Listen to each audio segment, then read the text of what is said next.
The Hog's Tie is brought to you by TicketClub.com, your one-stop shop for live events nationwide. Whether you're looking for game, theater, or live performance tickets, don't sweat it. TicketClub.com has you covered. So make sure you're going there for all your live entertainment needs, and make sure you're clicking over to them from the banner at the top of thehogstie.com.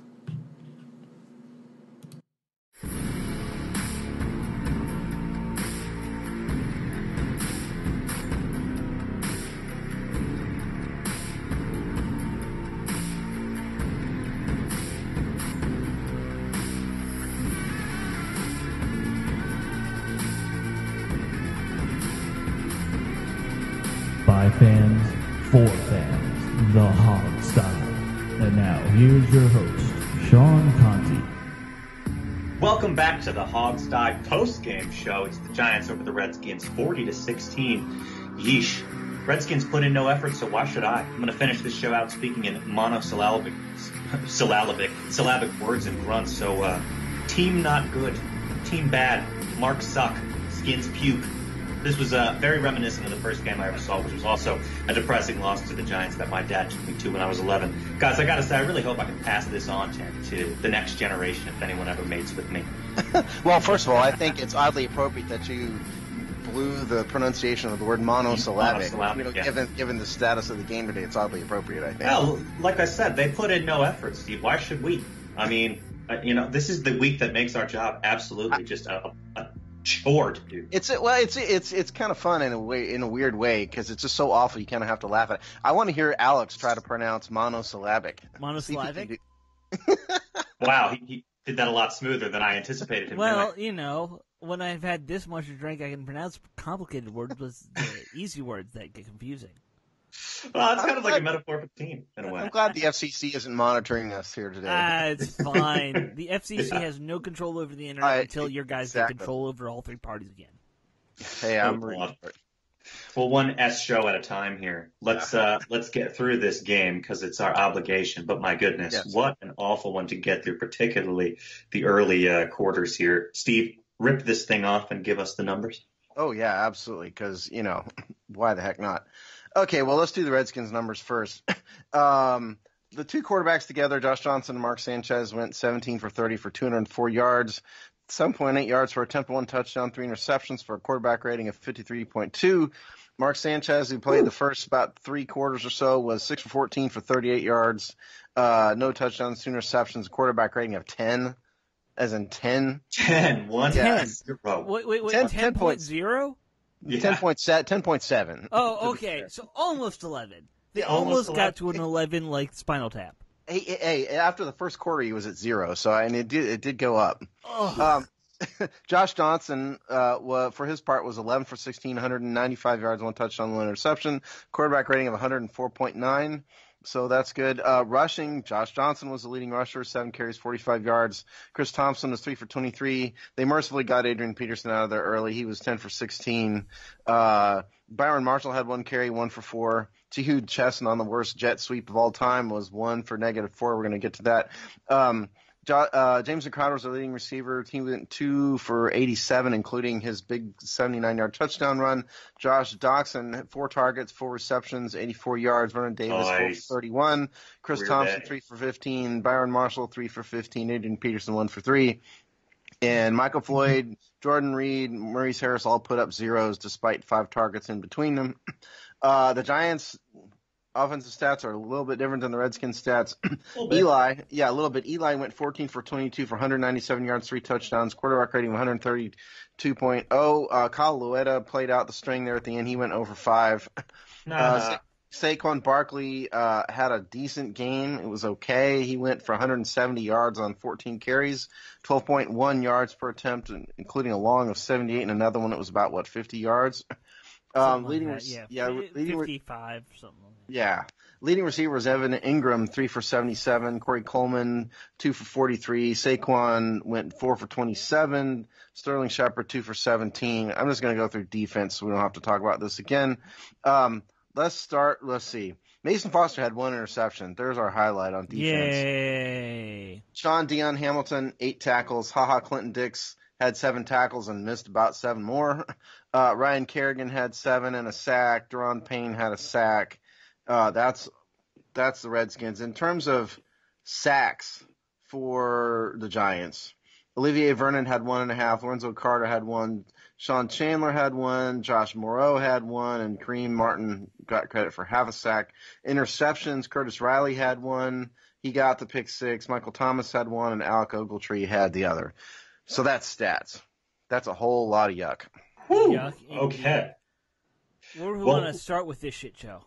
Yeah, I mean, well, let's talk about, as we always do, I mean, I feel like we should talk about quarterbacks because I have a question for you about this Josh Johnson situation. Oh.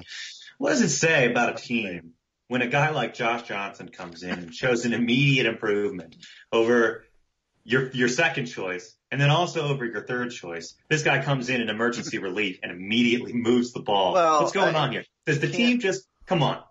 You Stop. can't read too much into this. I disagree. Sure? I think you should read everything into it. Okay. Yeah. Well, Are you sure? Yes, because number one, this was the fourth quarter, and the Giants were playing really soft zone. They weren't prepared for a running quarterback. Right. It was a bunch of read options and a couple of broken play scrambles. I don't think if he had started the game in the beginning, that was going to happen. I mean, Josh Johnson has too much of a history for us to think that he's going to march a team up and down the field on a regular basis. I think this was strictly a fourth quarter thing, and because the Giants were not prepared for a running quarterback. I mean, Mark Sanchez started the game. Nobody thought Josh Johnson was going to play. So I'm glad the Redskins picked it up a little bit so it wasn't a total embarrassment, but I don't think that, and yes, I think Johnson should probably start next week. Don't misunderstand me, because Sanchez was terrible, and we'll get to that. But I think that a lot of this was just the circumstance more so than it was Josh Johnson became the MVP caliber quarterback all of a sudden. Partially agree with what you just said, although I will say it's not. With what he said too, but here's what I'll counter with: whoever said Mark Sanchez should be on this team should be fired.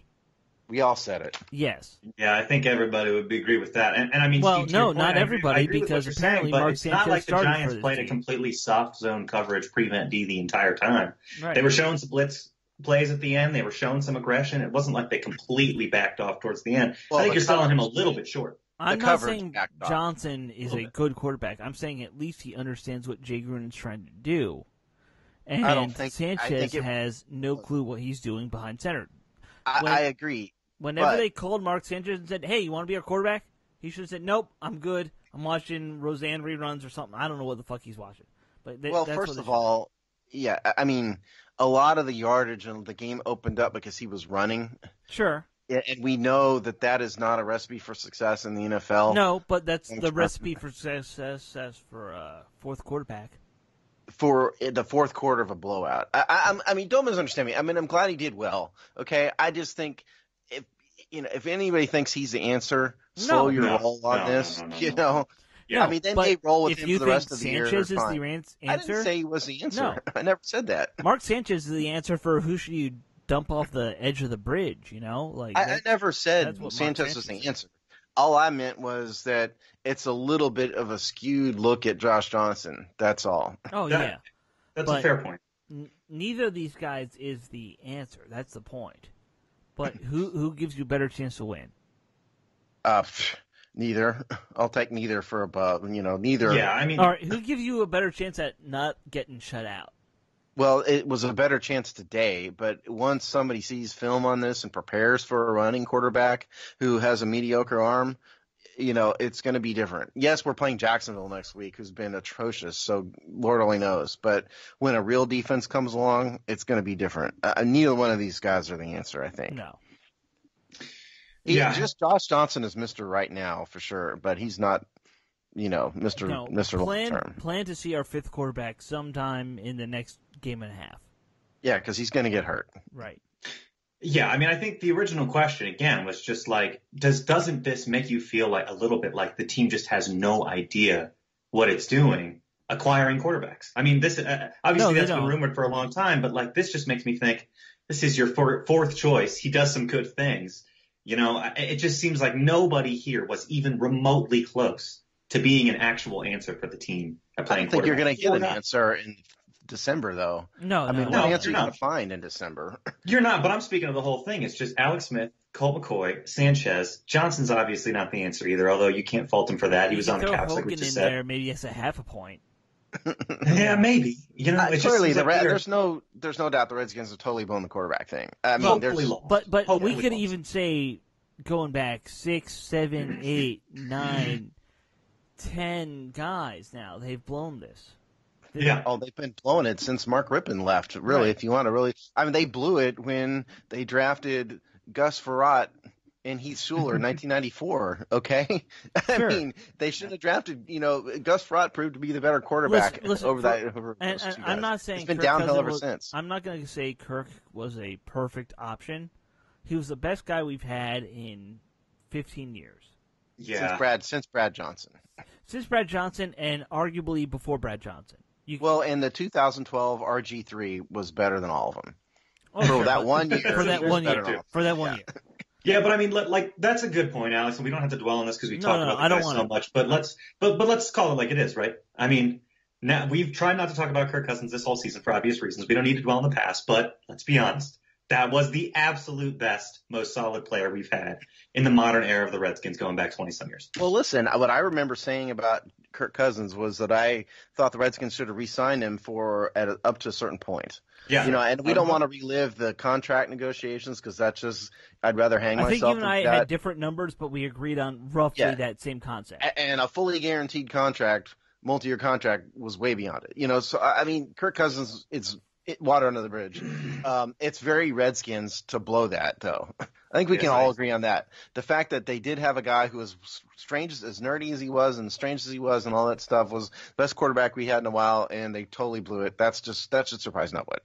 But in terms of here and now, I mean, I thought Sanchez, it really struck me as he has zero situational awareness at all. Can't feel pressure in any way. He should not be doing what he's doing, playing quarterback in the NFL.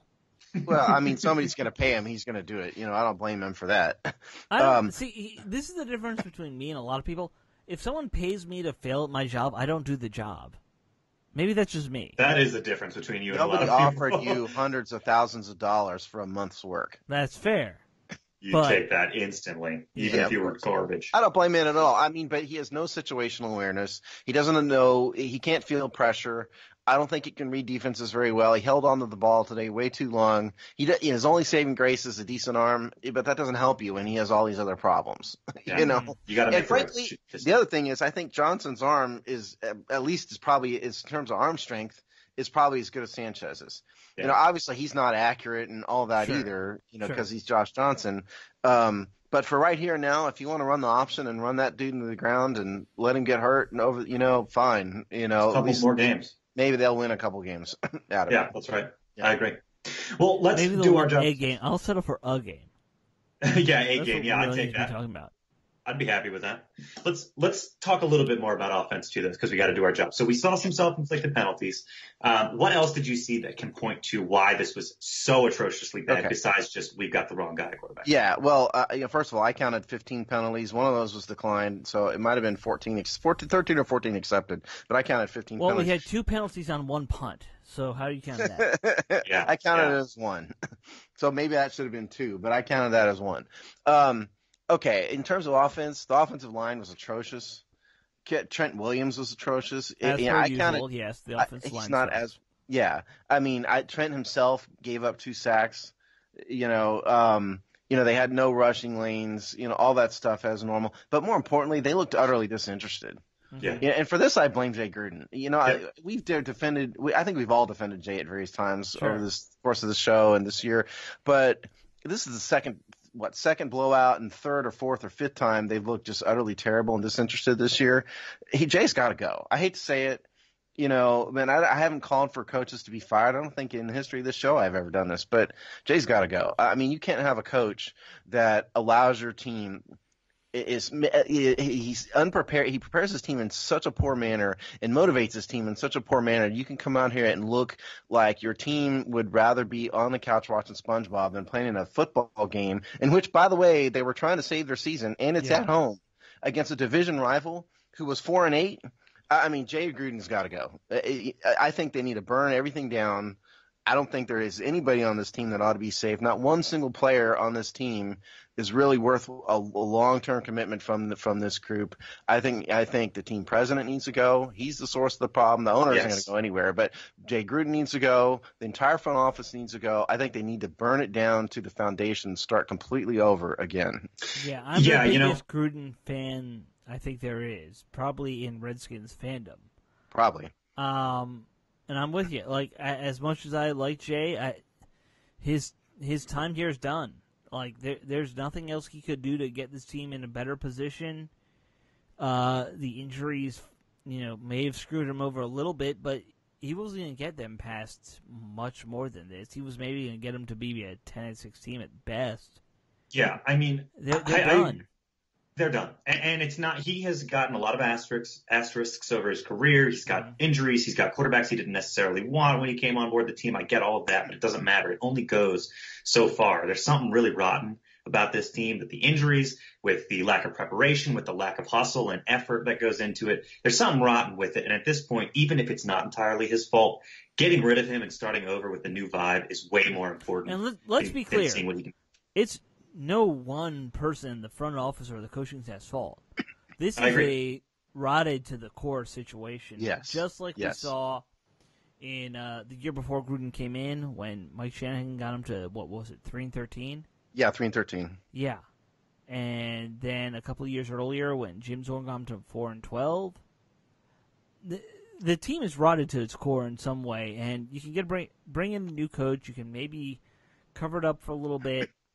And, the best case scenario right now is you fire Gruden and you bring in somebody who can maybe get him to 10-6 a couple of years. But you're fighting against gangrene. And that's what this team doesn't realize about itself. There's a gangrene that is at the heart of this team, and it goes up to the ownership. And maybe you get them to 10-6 and 9-7 in a couple of years. That's what they've been doing for 25 years. In terms of this game, because we have to analyze this game, sure. Jameson Crowder dropped at least 2. One fan wrote in and said he saw 3. I gave him two drops. Sure. I mean, Jordan Reed dropped the one ball that that he got, that came to him. We've seen, Vernon Davis had a decent day. Adrian Peterson had a decent day, but when you've got your 2 best receivers dropping a ton of balls, that's 3 of them at least between those 2 guys in the first half alone. Sure. Because both those drops came in the first half. I mean, I don't know how you expect to win anything. And I gotta say, I mean, my goodness, okay, this was late in the first quarter. Mm-hmm. We're gonna run a jet sweep. And not only are we, first of all, we've run that a couple times this year. It's never worked. It's not going to work. And then who did we run the jet sweep to? Anybody know? It was Jehu Chesson. Right. Ran the jet sweep. Why is he even on the field? Why? Yeah, exactly. Well, he's on the field because Trey Quinn is hurt. That's why he's on the field. Okay, so Crowder should be there. But, yeah, I mean, and they're running it to Chesson because he's a speed guy. But the man has Crowder's a speed guy. No, Chesson is a speed guy. That's why they're running the jet sweep to Chesson. But the man has barely not played. A speed guy. Yes, he is. That's what I'm pointing out. He has no speed. He was a undrafted free agent because he has no speed. He has no apparent physical ability to be an NFL player. He's on this team because nobody else will play for this team at wide receiver who's any good. We're debating if the snake or the turtle is the speed guy. Neither one of them is the damn First speed off, guy. Snakes are fucking fast. Have you ever been attacked by a snake? I have. Let's say slug and turtle. We'll go. By the way, we'd like to announce we have a new sponsor on the show. It's an alcoholic beverage provider, and they provided an entire case to Alex. Fuck it. Share the love, Alex, next time. I got nothing. And apparently Alex is going to have to bleep himself out several times. We're recording. Whatever. I hope the Redskins hear this. I hope this is what they do to people. This is what they've done to our show. Look at us. Yeah, I mean, it's a mess. I mean, where do you start? I mean, Mark Sanchez, again, was terrible. His zero redeeming qualities. The offensive line looked pathetic and disinterested. They're down to Jehu Chesson running jet sweeps. I mean, that might have been the most pathetic display of Redskins offense I've ever seen in the first half. In all the years I've been watching, there's probably some time that's worse, but I can't remember it off the top of my head. They look would be up there. They didn't look like an NFL offense. It's just absolutely sad. It's the wrong guys playing the wrong plays, is what it is. The wrong play is called for the wrong personnel. But there's no right personnel on this team. Yeah. All right, let's talk about defense then, because that's at least a little bit more surprising. I mean, let's be honest. You couldn't have possibly expected very much out of the offense this game, and none of us did, considering our score predictions. So it's not even that much of a surprise. It's only a surprise in context that they were actually able to get what they got, considering how bad they looked. But let's talk about defense.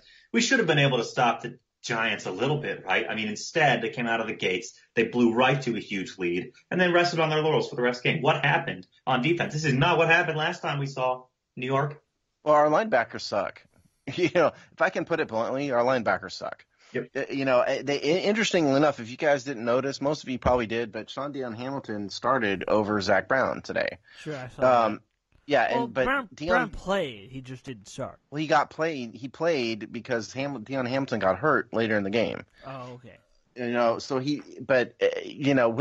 When you see things like Preston Smith in pass coverage on Saquon Barkley, that's just not going to go well for anybody. Not named Barkley, at least. I think you can put a lot of this problems that they see on the linebackers. I hate to keep picking on Mason Foster all the time, because it's not just him, but Mason Foster just needs to go. He needs to go. He's constantly out of place. He's slower than molasses. He's not starting quality at this point. Zach Brown, he's not had a good year. Pernell McPhee looked bad today. On the second long Barkley run, it was because McPhee got blocked and Swearinger tried to scrape over and seal the edge, and that's not going to go well either. I mean, nothing looked good. I thought Fabian Moreau looked terrible today, and he got picked on numerous times. It's nothing went right for the defense, but I think if I had to pick one thing that's the worst, it's the inside linebacker group. Yeah, I think you're right. It's an exploitable defense. There is some talent here, and they can do some good things, but you have glaring problems like linebackers in the middle of the defense there. It's kind of another rotten thing. It's just got an issue right at the heart of the defense that can be exploited. Now, not every team has been able to exploit that as well as New York did today, but you're right. I mean, I've been defending the defense every single week of this season, but games like this, I mean, it makes it very clear. There's some major glaring issues on this team. If you face an offense that can exploit it, it's over. And this is what we saw. More importantly is they quit. They look like they didn't care and they quit. And I just don't. I gotta blame the coaching staff for this. I blame both. But when I see an entire team quit, to me that's on the coach. The coach needs to motivate these people. And yes, they're adults. And, yes, they're NFL players. They need to motivate themselves. But ultimately, I think that's the coach's job. And we've seen this play too many times, from this team under this coach. And this year, they quit against the Saints. Every time this season when this team has had its back against the wall and they really needed to win a game, they couldn't. Yeah. And they usually look bad doing it. Yes, that's true. This was atrocious. He's got in the 7 losses they've had, 6 of them have been blowouts or something like that. Well, I mean, they've looked bad in 6 of them. I'll say that. I wouldn't call them all a blowout, but they look bad in 6 of them. Yeah, and a lot of those wins too have been barely held on. So the season is a lot more precarious than I think it seemed through the first 9 weeks when we were 6-3. And it's got to be said that the originally planned starting offense did not play a single game. The injuries, it is a fact, and it's fair to say the injuries devastated this season for the second year in a row. They lost guys in preseason, that were supposed to start and supposed to be key cogs in the wheel, and that never happened. But even putting all that aside, I just can't get past the fact that you see this team quit time and time again. Today was the worst, but they've quit time and time again this year, and they've failed to be competitive in the worst possible moments over and over and over again. Today was the worst up to this point, too. Up to this point. Yeah, well, I can't predict the future. If I could, I'd be a lottery winner, Yeah, I mean, it sucks. You hate seeing guys quit. At the same time, I imagine being out on that field and your offense is getting the ball again. And you just know it's going to be over immediately, and you're going to be back out. Your offense can't do anything. You get out there, and you see that the stadium was mostly empty at this point. It was mostly empty at the beginning of the game. Yeah. That's true too. Yeah, Rick Snyder said it was about 30,000 fans that he could tell. So. Well, yeah, I'll check. Here, I'll see. The Redskins send this out. Sure. And if I get it before the end of the show, keep in mind it's the Redskins sending it out, so they might be adding an extra 5 to. Well, they don't send out who's actually in the stadium. They send out how many tickets were sold. Right. That's the number they send it's out. not a good number either way, and this season, despite the optimism we had early on, this season might be a watershed moment for the Redskins. Hey, listen, we've had too many hit rock bottom moments for me to think we've ever actually hit rock bottom, okay? Yeah, that might be true. It's never rock bottom. I tweeted this during the game in our live tweeting thing. I'd love to say this is the rock bottom and they're going to learn from this, but it never is. It always gets worse. So it's just a matter of how far you fall before the season. We haven't hit 0-16 yet. Not yet. That's not happened. Not yet. That's true. God, I'm looking at the drive summary of this game now, and what's crazy is that there are a ton of drives in this game. There was a lot of turnovers. There's a lot of back and forth. I mean, we didn't score until the second half there, well into the second half, but it didn't really get bad until the end of that first half. I'm glad you mentioned this because I counted 14 Redskin drives and 15 Giants drives. Yeah, that's a ton of activity. That's way more. That's 5 more. Usually a good number is about 10 per game. That's about the number normally. And we hit that almost at the end of the first half. It's just crazy. Yeah. And the reason was it was 3-and-out punt, 3-and-out punt, 3-and-out punt. And then listen, the Giants offense looked terrible in the beginning of the game too. It was just a horrible game. It was a horrible game to watch there for a while. Their receivers dropped balls today. Yeah. Their offensive line didn't do Saquon Barkley too many favors until things really fell apart. And when it fell apart, the dam broke, obviously. This was the game where whoever got to 10 first was going to win it. That's what it really did. Yeah, you're not wrong. That's what happened, too. But I can't give the defense any quarter here, No. I mean, yes, there was a pick six. Okay. So they gave up, what is that? 33 points. Yeah. Right. Yeah. So. And there was the interception in the, in the red zone, in the Redskins red zone. Fine. I'll give them that. But still, they gave up way too many points. You can't let Saquon Barkley run 78 yards, through a wide open gap. And we haven't mentioned Clinton Dix. That man, I don't know what that man's doing. I didn't believe it. We saw a lot of Green Bay Packers fans came at us, when they traded for Dix. I'm going to say a bold statement now. Worse than Adam Marcelletta. The Adam Marcelletta move for safety was worse than Clinton Dix. I don't know if I'd go that far in my. I don't know if I agree with that opinion. Doesn't care. He doesn't care at all. Marcelletta, when we benched him, led the team in tackles at least. I mean, HaHa's had a bunch of tackles. Okay, HaHa's had a bunch of tackles every game. It's just he's missed He's not a good tackler. All the things that the Packers fans said about him actually proved to be true. He's not a good tackler. He's out of position sometimes. All the time. I mean, it was worth a 4th-round gamble to me. I'm not upset that the team took a shot at it. I would rather stick out with Nicholson, see if Nicholson could fix the issues. You might get your wish next year. Yeah. Here's the problem, though, about this, guys, is you're talking about Clinton Dix, and I completely understand everything you're saying, but pretty much every week he's been here, which has only been like 3 weeks, he has been the tackle leader or close to it. And unfortunately, I know all the things you're saying about Mason Foster too, but that's been the case for him too. We're talking about 2 guys that are like leading our team in tackles. Oh, I know. Yeah, you're right. And there's such obvious problems. I mean, what does that say about this defense? Well, you see, in terms of the middle linebackers, they should be getting a lot. Yeah, I mean, I agree. He's the starting signal caller. He's going to get tackles. I mean, It's but true. in terms of this defense, really and truly, the only players I would want to keep are Deron Payne, John Allen, and Matt Ioannidis. Yeah. Above that, every one of these guys can go, as far as I'm concerned. I mean, burn it all down. I mean, there's a couple. How do you other feel about players like a that have Swearinger right now, though? For example, you know what? I mean, Swearinger talks too much. This dude has blamed everybody on the face of the earth. He's blamed his teammates. He's blamed the fans. He's blamed his coaches. When am I going to hear Mason Foster stand up or DJ Swearinger stand up and say, "Hey, I didn't play well. It was my fault." I've yet to hear that. Maybe I missed it. It's possible, but I have not heard DJ Swearinger say that this far. He's blamed everybody but himself. And he's had his moments when he hasn't looked good this year. He did not look good in one of those long Saquon Barkley runs today. It was his fault that one of those broke. The thing is, we just have to be careful because this is the time when the team is so atrocious that we're ready for a fire sale. We're ready to just start over. And we have to be careful that, we don't cut out the little talent that we have because they're not going to be showing up on the stats sheet right now. They're not going to be playing well. They're not going to be looking good considering the caliber of the team around them. So it's just, this is such a crappy time. We have to be really careful. Let me clarify. Sean, I agree with you, but at the same time, if they're not under 25, by the time we're good, they're not going to be here.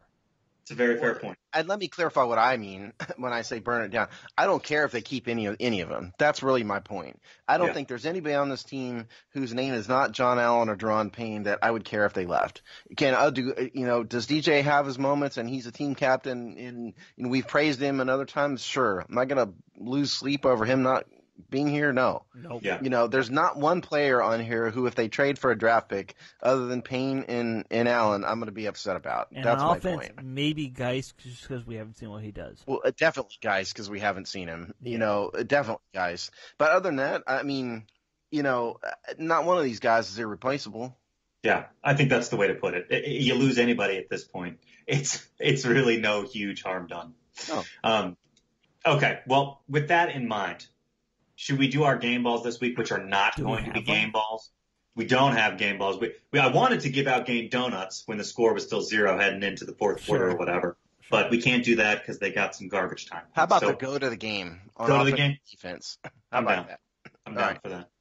Who wants to go first? I'll go first. Good you guys man. can put a little time to think about it. I'm going on the fly here. On offense, my go to the game is going to be Trent Williams. And the reason is, number one, he gave up 2 sacks. But primarily, above and beyond the fact they didn't play well, I thought he had a bad game and he's not been himself all year. He's a team captain.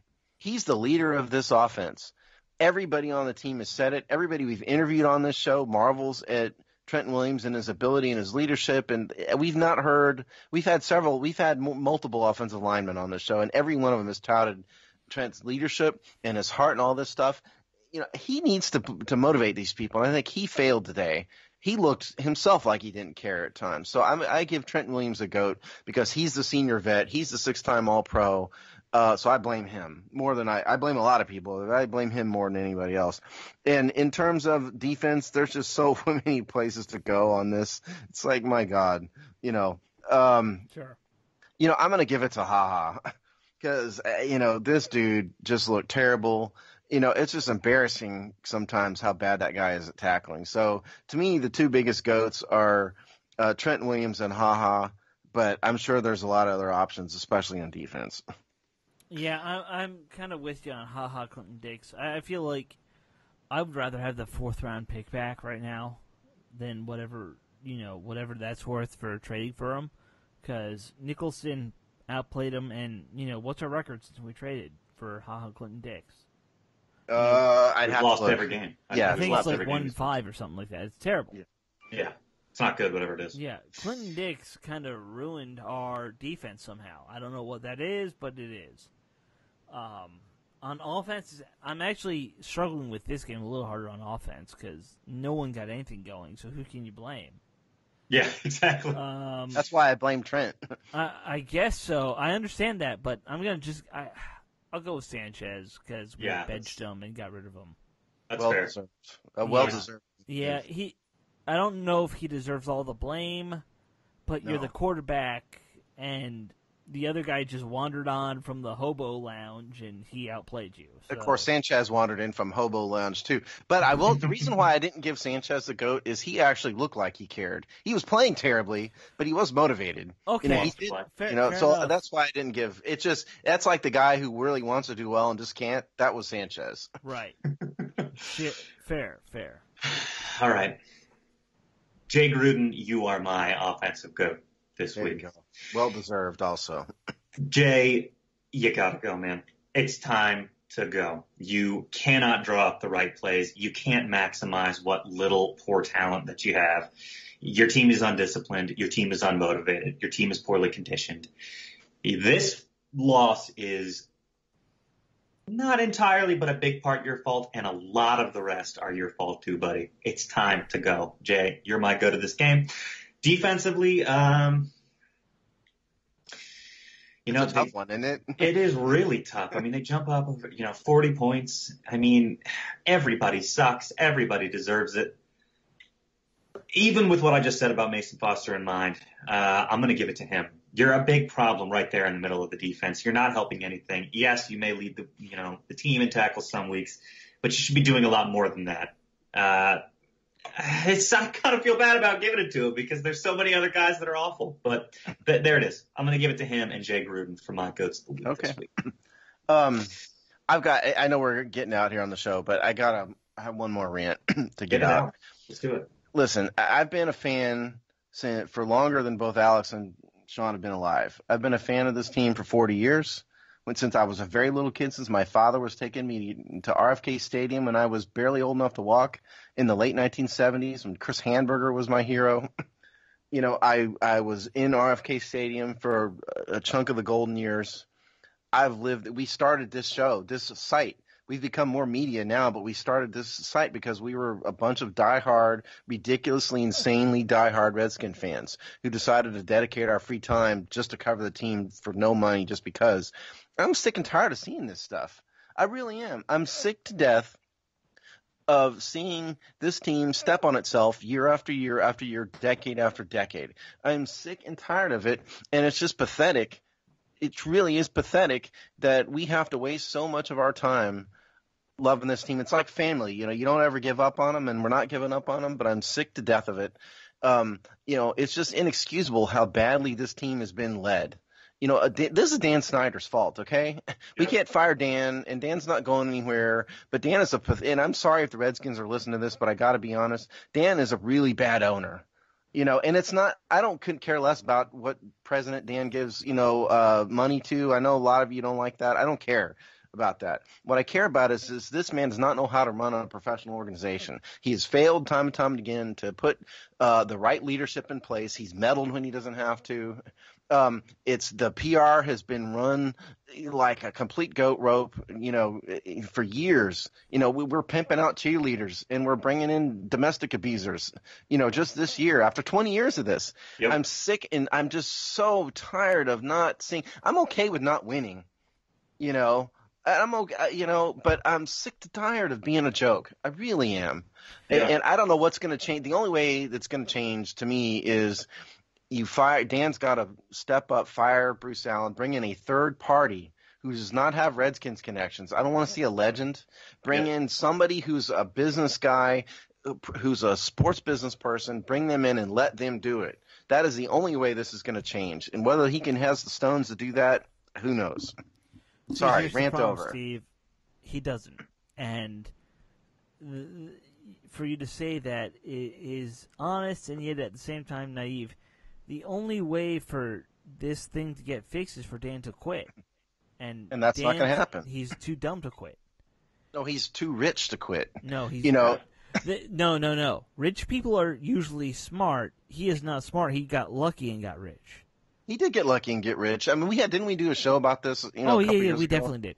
We got to cut it off here, and we have to apologize, folks, because the fact of the matter is this is what happens in weeks and games like this. This is the state of the team. You're making people hit rock bottom.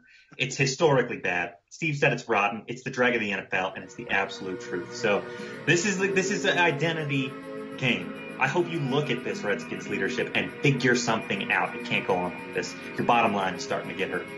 So with that, we will cut it off. We will, of course, be back with you because it's our job, but we're not going to be happy about it, and we're not going to put a smile on our face when we do it. But we'll be here next week to preview the Jack. It was weirdly cathartic. Yeah, hey, it's good when you at least see what you got and it's clear. Even if that's crap, at least we can see what it is clearly.